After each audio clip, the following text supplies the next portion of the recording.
Kilig-kiligan na naman ang mga fans ng Ekonin sa panibagong ganap ng kanilang mga idolo na si Jericho Rosales at Janine Gutierrez sa ABS-CBN Christmas Special 2024.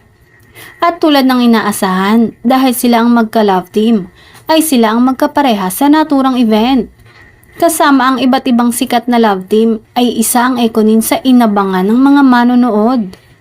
Nagningning na naman ang Asia's Rising Star sa suot na nightgown at lalong gumwapo ang kanyang boyfriend na si Jericho.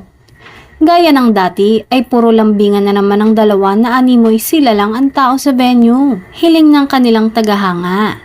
Sana naman daw ay pag nakapanayam sila after ng event at natanong tungkol sa kanilang relasyon, ay umami naman na daw ang dalawa. Samantala, malapit na nga ang pagtatapos ng seryeng pinagtatambalan ng Ekonin na Lavender Fields. Kaya naman abang-abang na ang mga fan ng dalawa sa susunod pa nilang mga projects.